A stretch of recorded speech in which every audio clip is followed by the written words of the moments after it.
ये ऐसे मान लीजिए कि प्रिंस की अनुपस्थिति में बोल रहा हूं, तो मैं ये कहना चाहता हूं, मैं पत्रकार बंधु, ये जो कार्यक्रम है, इस कार्यक्रम में आप ऐसे समझिए ये मोदी जी का एक सपना था। कैसे?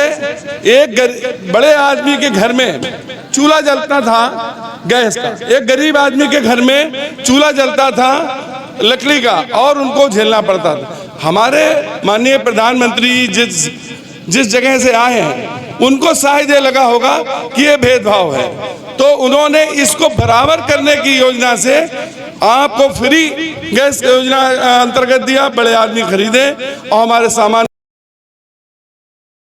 कहीं पर दवाई की कोई जरूरत पड़ती थी तो बड़े आदमी तो अपना इलाज करा लेते थे, लेकिन छोटे आदमियों को क्या दिक्कत होती थी कि वो कहीं बगैर इलाज के ही खत्म हो जाते हैं।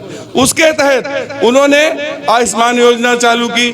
हर योजना के पीछे आप अगर गौर से देखें, बड़े आदमी के घर में बड़े मकान होते थे, अच्छे तो थे, गरीब आदमी घर में झुग्गी झोपड़ियां हुआ करती थी। उनका क्या सोचना था? विकसित। विकसित मतलब सभी विकसित हो, नीचे स्तर का आदमी भी ऊपर उठकर आए। इस योजना के अंतर्गत उन्होंने गरीब आदमियों को 40 करोड़ मकान दिए, एक नहीं और 40 करोड़ का अनुपात में आप समझ लीजिए पूरे भारतवर्ष में शायद ही बहुत कम लोग रह गए हैं।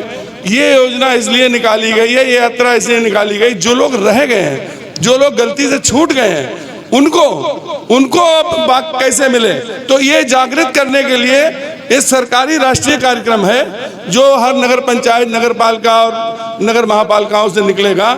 इसमें केवल एक ही व्यवस्था है कि जो लोग छूट गए हैं वो ना रह जाएं। तो ये इसलिए जागृत किया जा रहा है। यहाँ पर जब मोदी जी ने ये कहीं कार्यक्रम चलाए थे, कहीं पर अगर मकान के कार्यक्रम चलाए थे, तो जायज बात है कि मंत्री के बाद डीएम के पास और ईओ स्तर तक ये कार्यक्रम आए होंगे।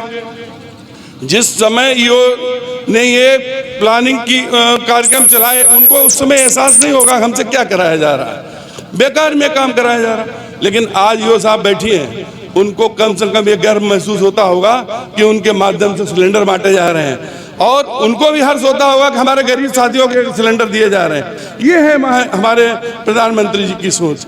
इसी के अंतर्गत सारी जितनी योजनाएं हैं, प्रधानमंत्री जी सबको समान रूप में देखना चाहते हैं। जितने गरीब लोग हैं उनको, और ऐसा नहीं कि कहीं किसी के दुश्मन हो, लेकिन फिर भी छोटे स्तर, कहीं इसमें भेदभाव नहीं। हिंदू हो, मुस्लिम हो, किसी परिवार को आपका रजिस्ट्रेशन अगर मकान के लिए होता है तो ये नहीं पूछा जाता है आप किस समाज से आते हैं। केवल इसलिए आपको उस कार्यक्रम के तहत दिया कि आप गरीब हैं, आपकी आय कम है, आपको मकान नहीं है। आपका बच्चा अगर स्कूल जाता था और उसके घर पर अगर झुग्गी झोपड़ी पड़ी हुई थी, तो क्लास में बैठे कहीं न कहीं अपने आप को थोड़ा हीन भावना महसूस किया करता था कि हमारे यहाँ हम गरीब परिवार से आते हैं, तो पीछे लाइन में बैठ जाएं। आज वो भी समझता है कि हमें प्रधानमंत्री जी ने कुछ दिया है।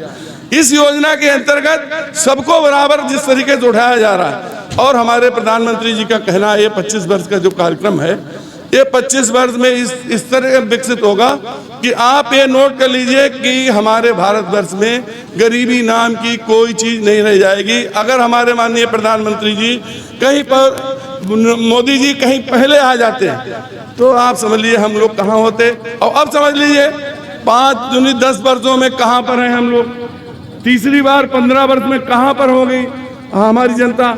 ये महसूस कभी किसी ने ऐसा सोचा नहीं था। ये प्रधानमंत्री जी का कार्यक्रम है, सब लोग आए, धन्यवाद। नगर पंचायतियों ने जो कार्य जिस तरीके से निभाया, कार्य किया, लोगों को बुलाया, जिस तरीके से सम्मानित किया, इसके लिए बहुत बहुत धन्यवाद। जय जय भारत।